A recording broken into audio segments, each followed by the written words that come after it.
Assalamualaikum warahmatullahi wabarakatuh. Salam sehat, salam sejahtera, salam bahagia untuk kita semua. Baik, masih kembali lagi dengan saya, Bapak Tony Setiawan. Kali ini saya akan menerangkan dalam mata kuliah Media dan Teknologi Pendidikan, Media dan Teknologi Pendidikan, yang mana jika saudara memperhatikan video pada pendahuluan, pasti saudara bisa memahami dengan baik apa saja yang harus saudara lakukan, apa saja yang akan kita lakukan dalam satu semester ke depan. Nah, perlu saya ingatkan kembali sebelum saya masuk dalam penjelasan materi, bahwasanya setiap mahasiswa dianggap mengikuti perkuliahan itu tatkala mengadakan atau melakukan dua kegiatan belajar. Ya, saya contohkan dulu pada mata kuliah lain, nantinya di mata kuliah ini sama ya di mata kuliah ini. Nah, saya coba mencontohkan pada mata kuliah yang satu ini, tribologi dan bahan bakar otomotif. Barangkali teman-teman ada yang ikut saya di mata kuliah ini. Semua video pendahuluan saya letakkan di atas, paling atas sebelum perkuliahan satu, sama semuanya. Nah, setiap mahasiswa itu dianggap mengikuti perkuliahan tatkala satu, melihat video. Ini ya, saya contohkan play dulu contohnya. Nanti juga video yang saya record ini saya upload. Ini bisa saudara perbesar. Assalamualaikum warahmatullahi wabarakatuh. Nah, setelah melihat video, saudara bisa mendownload materi, ya, saudara bisa melakukan unduh materi.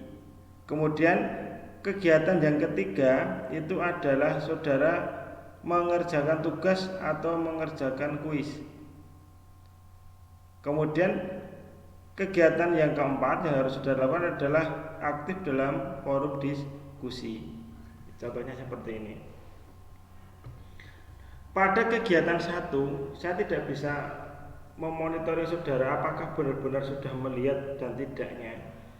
Dan saya juga tidak bisa memantau saudara apakah sudah mempelajari materi yang saya sediakan atau tidak, atau belum. Nah, pada kegiatan belajar yang ketiga, tugas atau perkuliahan dan forum diskusi inilah yang menjadi indikator saya selaku dosen pengampu mata kuliah untuk mengetahui bahwa saudara itu sudah mengikuti perkuliahan saya atau belum. Jadi dari 4 kegiatan belajar ini yang harus saudara lakukan 4-4-nya, dan yang bisa saya lihat itu adalah 2 kegiatan. Saya ulangi lagi, hanya 2 kegiatan yang saya bisa lihat atau saya jadikan indikator untuk mengetahui saudara sudah mengikuti perkuliahan saya atau belum. Yang pertama adalah mengerjakan tugas atau kuis. Kemudian yang kedua adalah aktif pada diskusi atau forum diskusi yang sudah kami sediakan. Sekarang kita kembali ke mata kuliah kita, tribologi dan bahan bakar otomotif. Mata kuliah Media dan Teknologi Pendidikan ya. Nah, ini saya klik sama dengan mata kuliah yang lain. Nah, ini sudah ada sambutannya di depan, kemudian ada video pendahuluan, nanti tinggal diklik dan di play saja. Ada perkuliahan satu. Nah, setiap perkuliahan akan ada 4 kegiatan belajar. Yang pertama adalah video, yang kedua adalah materi, yang ketiga adalah kuis atau tugas, dan yang keempat adalah forum diskusi. Semuanya sama. Setiap perkuliahan minimal ada 4 kegiatan tersebut. Nah, pada perkuliahan 2 ini belum saya upload karena ini baru saya record. Setelah ini saya upload di sini, maka akan muncul di atas. Kemudian ada PPT yang bisa saudara atau materi yang sudah bisa saudara download, tinggal diklik saja nanti download. Nah, kemudian ada kuis atau tugas. Semuanya sudah saya kasih petunjuk pengerjaannya di sini. Silakan dibaca dengan teliti. Kalau deskripsinya belum muncul, klik saja.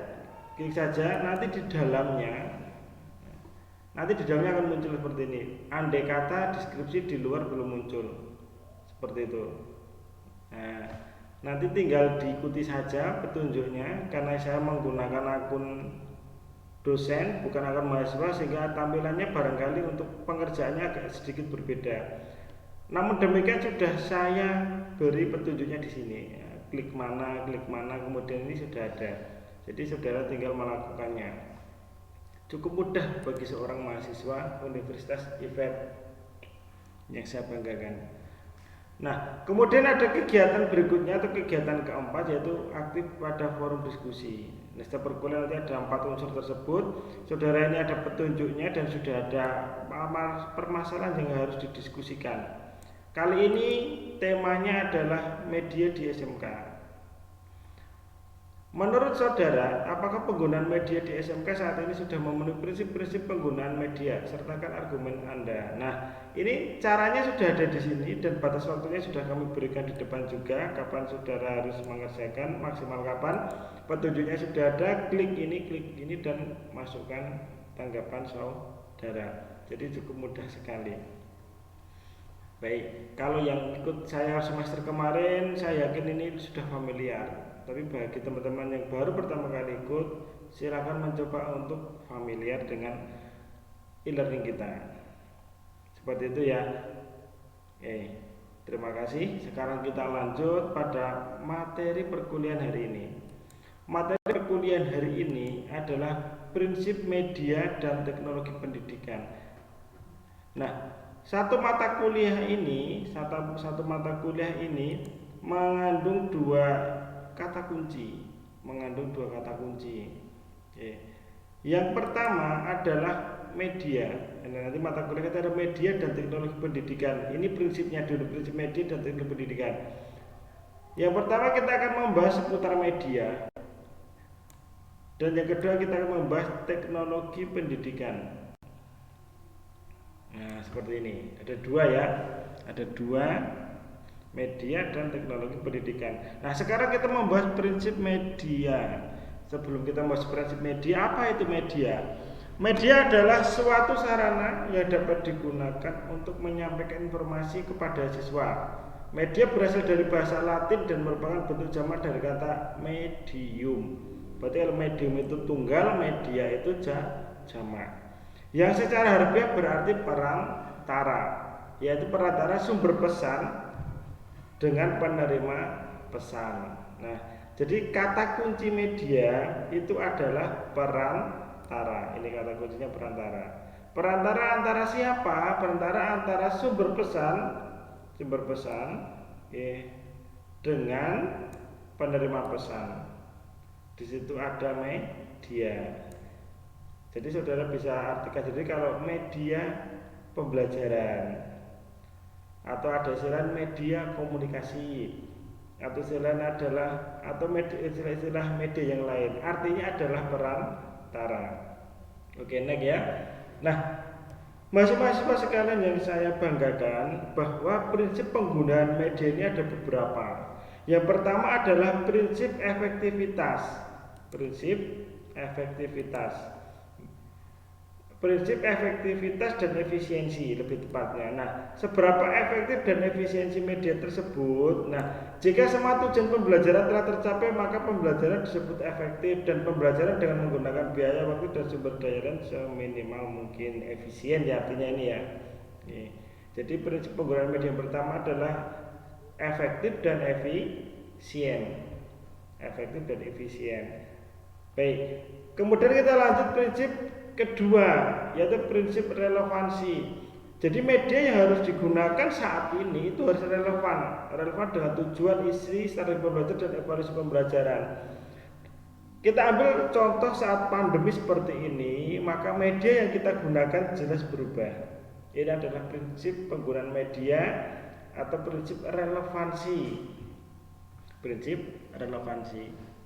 Nah, next. Prinsip yang ketiga adalah prinsip produktivitas, yang mana produktivitas dalam pembelajaran dapat dipahami sebagai pencapaian tujuan pembelajaran secara optimal dengan menggunakan sumber daya yang ada, baik sumber daya manusia maupun sumber daya alam. Sehingga prinsip ketiga ini menuntut ketika saudara atau kita sebagai pengajar atau sebagai guru ingin menggunakan media, itu harus memperhatikan prinsip produktivitas.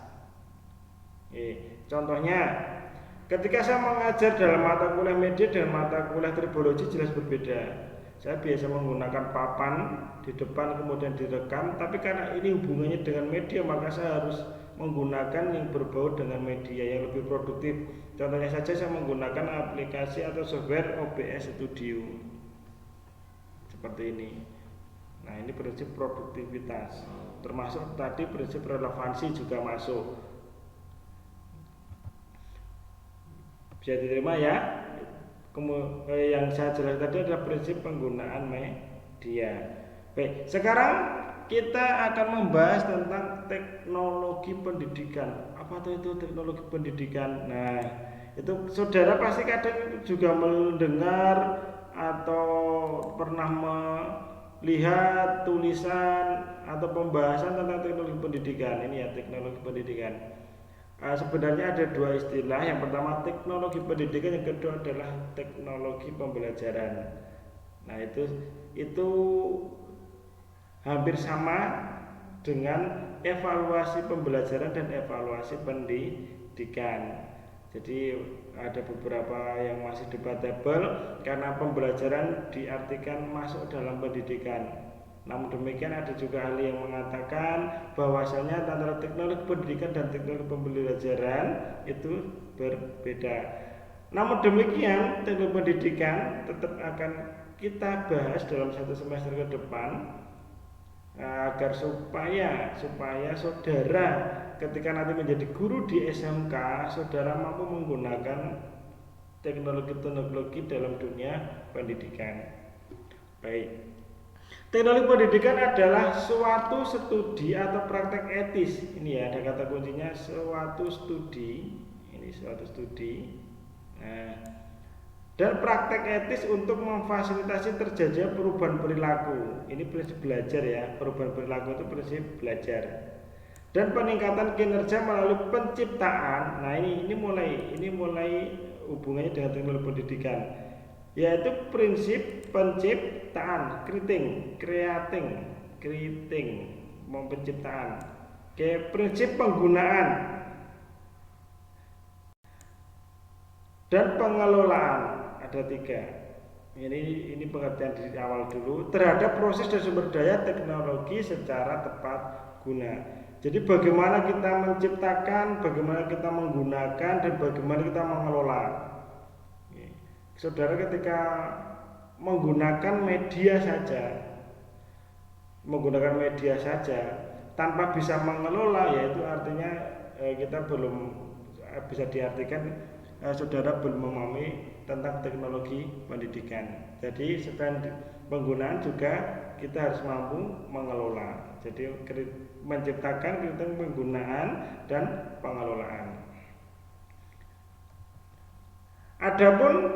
Adapun ranah yang ada di dalam teknologi pendidikan itu ada 5. Jadi ada 5 ranah, 5 kategori, 5 bidang di dalam teknologi pendidikan. Nah, ini yang pertama adalah desain.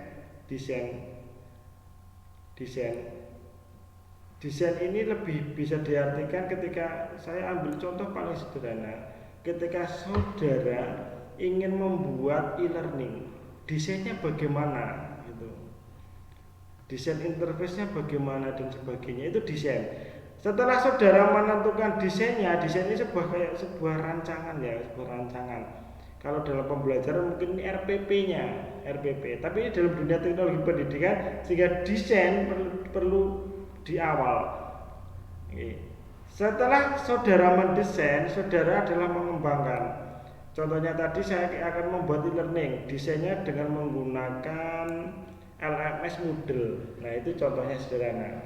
Setelah desain ditentukan, kemudian kita mengembangkan. Nah, setelah dikembangkan, modelnya sudah jadi, e-learning sudah jadi. Misalkan jadi e-learning dengan nama kuliah.ifed.ac.id misalkan. Nah, setelah kita kembangkan, kita kemudian kita dimanfaatkan seperti ini untuk perkuliahan dengan mahasiswa Universitas IFET atau Unisfed. Ini contohnya adalah pemanfaatan. Setelah pemanfaatan ini adalah pengelolaan. Ya, pengelolaan. Jadi kita kelola benar-benar. Jadi e-learningnya Universitas IFET itu dikelola dengan baik. Sebagai contoh pengelolaan seperti ini. Oke, ketika servernya saat ini kurang mampu memenuhi lalu lintas penggunaan, maka diperlukan penambahan server. Nah, ini contoh dari pengelolaan, dikelola ya. Nah, setelah itu setelah pengelolaan ada penilaian. Jadi teknologi pendidikan itu ada ranah tentang penilaian. Ada evaluasinya. Ini baik teori ataupun praktek. Nah, seperti itu ya. Nah, ini penjelasan di awal. Semoga saudara bisa memahaminya. Saya rasa cukup sekian. Terima kasih. Jangan lupa setiap perkuliahan ada 2 kegiatan yang saya monitoring, yaitu mengerjakan tugas atau kuis dan aktif dalam forum diskusi. Baik, saya rasa cukup sekian. Terima kasih. Assalamualaikum warahmatullahi wabarakatuh.